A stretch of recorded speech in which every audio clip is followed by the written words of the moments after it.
Okay, so I'm just keeping the reactions going, apparently. I thought that this one would be interesting because she is now a brand founder. My understanding is that Rhode has since been purchased. However, it's always interesting to see really anybody do a skincare routine. I mean, at this point, it's just a fascinating thing to, you know, to watch, to comment on. But in particular, somebody that has, for whatever reason, decided to pursue skincare or the skincare space as a business venture. And in particular, when someone is trying to maybe not even directly formulate the products themselves, but trying to guide the formulation of products, trying to guide the concept of a brand. It's always interesting to get their take on skincare. I've never tried anything from Rhode.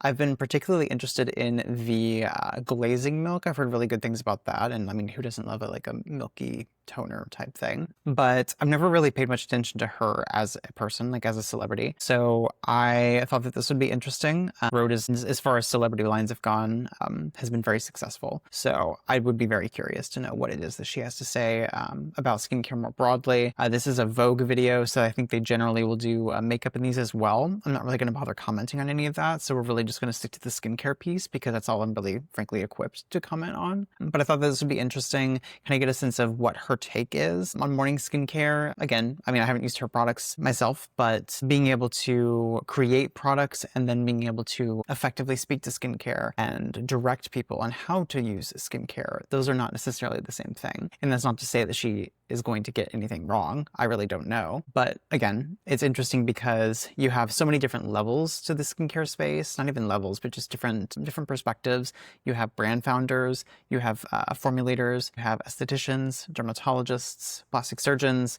You know, it's not to say that one particular kind of professional is generally more likely to give a particular kind of advice, but it is to say that even if you remove all of the, you know, person-to-person differences, there are already all of these built-in differences in priorities, in philosophies. So again, I just think it's interesting to hear from people that are in the skincare space, but that aren't necessarily estheticians, that aren't necessarily dermatologists. I think that sometimes those voices we don't give enough credit to those voices, if that makes sense. I think that a really good example of a founder that is very active, very vocal in the skincare space is Susan Yara. I think that she does a really great job of taking the experience that she has as a brand founder and as someone who is involved in product formulation but isn't necessarily the one formulating them herself, and taking that into the conversation if and when she begins talking about products, product development, product use. So it's always interesting. Things that I don't think to talk about are things that brand founders may,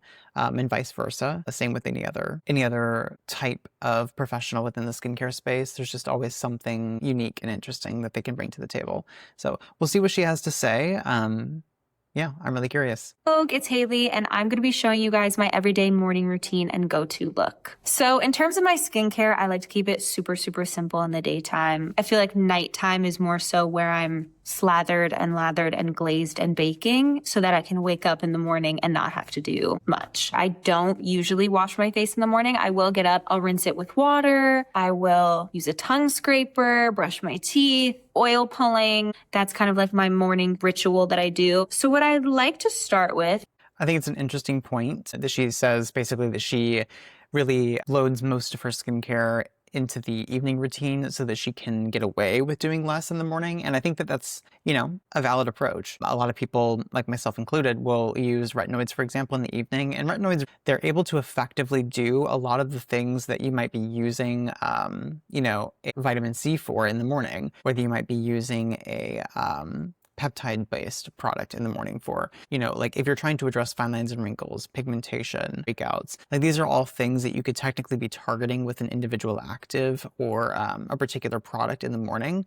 but many of which will become redundant and ultimately unnecessary if you're using the, you know, the best retinoid for you and for your situation. And using that consistently in the evening, you will be able to get away with less because, you know, if you are doing a whole lot of heavy lifting in the evening, then there's less need for these additional products, these additional ingredients in the morning routine. And that's not to say that you couldn't just, use multiple ingredients in the evening routine that, maybe together will give you the same degree of skin clarity that maybe a consistent retinoid would. But it is to say that there is something to this idea of certain active ingredients being able to do more than others, and certain ingredients being able to do what one other ingredient may do, but do it more effectively, either with less frequent use or with fewer steps. Again, like there are ways to build more action, if that makes sense, into one or both of your routines. Now, if you're trying to fully maximize all of the anti-aging, all of the pore clarity, all of the pigmentation clearing, all of these things. Like if you're really trying to just, go all the way, then inevitably your morning routine is still going to be more involved. If you're really trying to do the most, there are a lot of ingredients that can and should be, frankly, if possible, used twice daily. And so even if you were, doing a really, really robust evening routine with very effective products, be they retinoids, be they something else, there's still a lot of room to add to your, routine, add to your skincare in the morning. If for no other reason than to say that it would just simply be too many products to layer effectively in the evening. It depends on each person's priorities. It depends on what you're trying to address and how committed you are or how willing you are to spend money, frankly, and then also time on the, active skincare. So yeah, all of that to say that, you can get away with doing a lot more in the evening so that you don't necessarily need to do very much in the morning, but that is also dependent upon what your skin is like at baseline. If you're somebody that has very problematic skin that requires a lot of attention, that requires maybe multiple ingredients in order to control maybe a given condition like acne or like melasma or rosacea, all these other skin conditions, you won't necessarily have as many options. But if you are somebody that has, very normal skin at baseline, then you might just be able to get away with a really tried and true anti-aging ingredient like a retinoid in the evening, and then basically just cleanse, or in her case, rinse with water, moisturize, and sun protect. Those could potentially be the same step, and then call it a day. And that would still be a very good routine, but it's a routine that wouldn't necessarily check all the boxes for someone like myself who has acne-prone skin, who is not just trying to keep my skin healthy, but is also trying to keep certain conditions in check and to avoid certain outcomes. So depending upon what your skin is like at baseline, depending upon what your goals are, whether or not you're going to be able to get away with a minimal routine in the morning because you do X, Y, and Z in the evening, it's going to depend. But, assuming all of these other things are not issues, then yes, absolutely, you can get away with a very minimal morning routine, in particular if you are, really stacking the active ingredients and the skin beneficial products in the evening routine. Every day is a good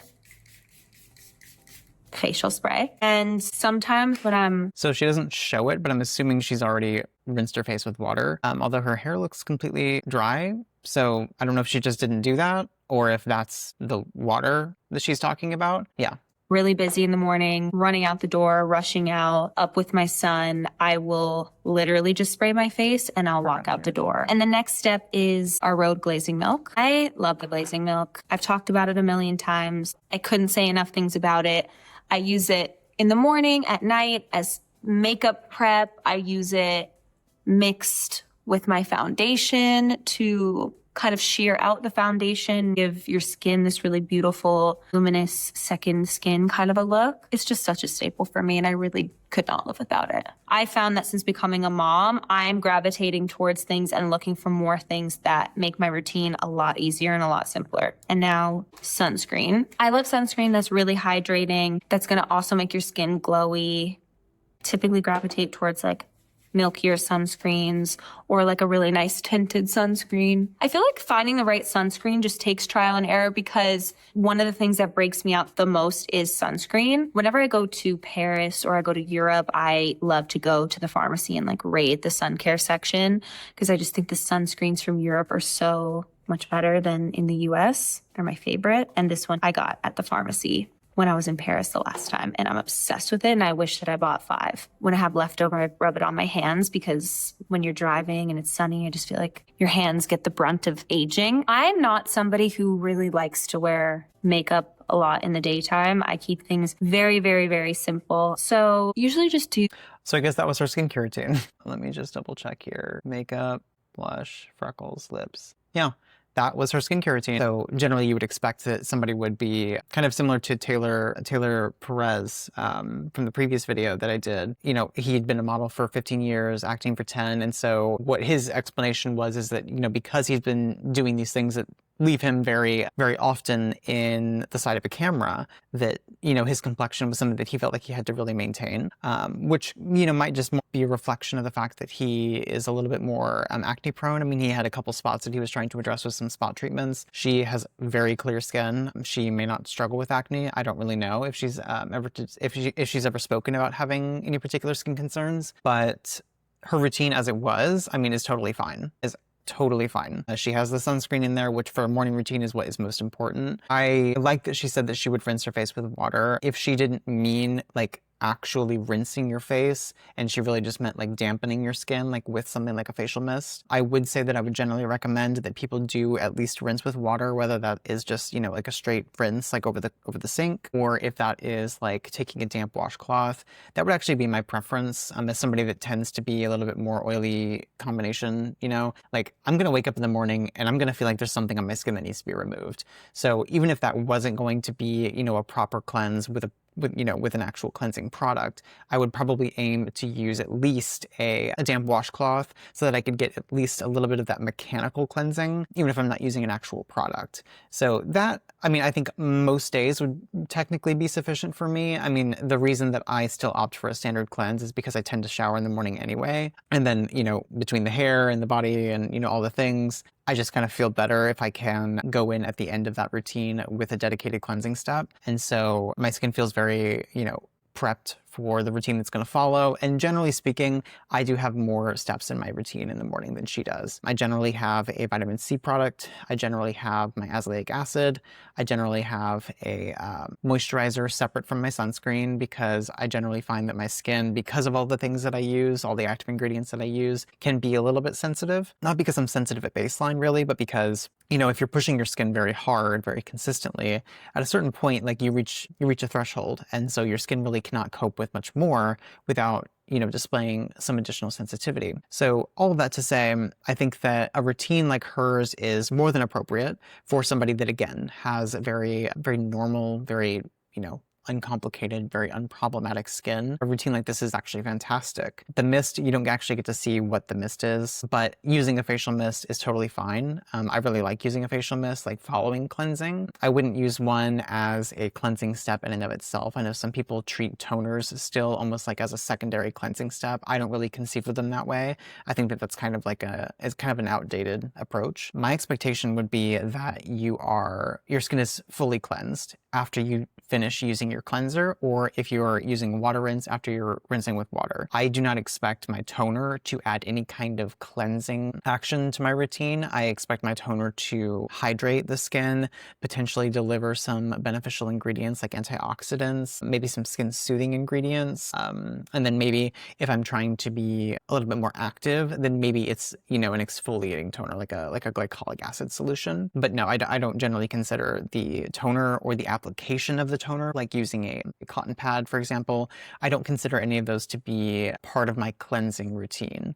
I think that to do so is to expect a little bit too much from the toner and maybe to expect too little from your cleanser, because your cleanser or your cleansing process, whether that is a single step cleanse, a two-step cleanse, whatever the case is, if your cleansing process, whatever that looks like for you, leaves residue on your skin, then you're either not using the product properly or you're not using the correct products. Because if you're cleansing, particularly in the morning, none of this is to say that that's what she thought that she was doing with that mist, but it is just to say that some people, when they're talking about mists, when they're talking about toners, they sometimes approach it from this perspective of this is going to help to further clean my skin, and therefore prep it for the following steps. I would view a toner as a prep step in the sense that it is making sure that your skin is hydrated. Maybe it has humectants like hyaluronic acid, which have been shown to increase the penetration of ingredients or products. All of that to say that, you know, using a toner in the morning or in the evening is totally fine, or a mist in the case that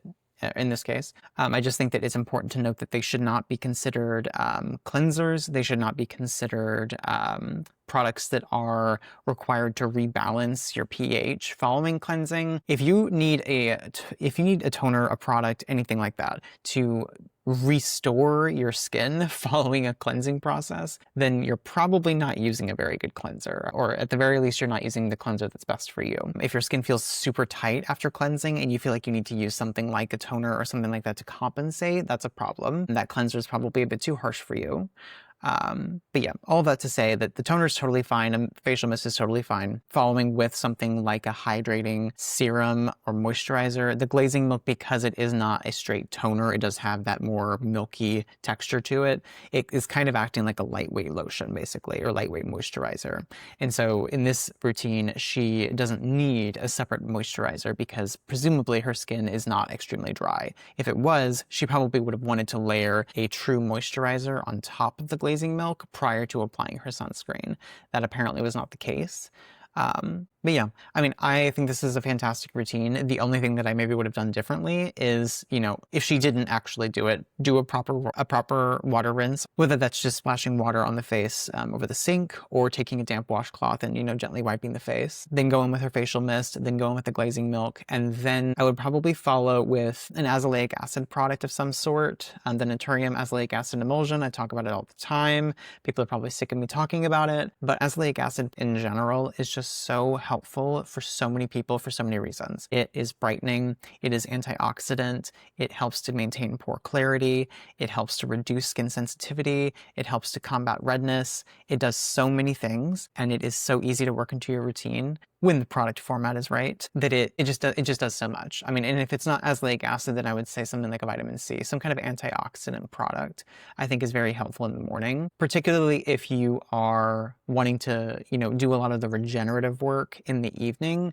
Just adding a little bit of additional protection in the morning in the form of an antioxidant, you know, combining that with your sunscreen, I just think can only be beneficial, provided you can tolerate it, of course. But yeah, I mean, that was a fantastic routine. As simple as it was still really, really good. I mean, I'm sure that it's working for her, and yeah, I think the rest would really just be personal preference, and then also me just trying to like maximize a lot of stuff. But yeah, I mean, for her, it's totally fine. If you have any questions about anything that I discussed in this video, or if you have recommendations for future videos, feel free to leave them in the comment section. If this was at all useful or you learned anything, please do like and subscribe, and I will see you in the next one.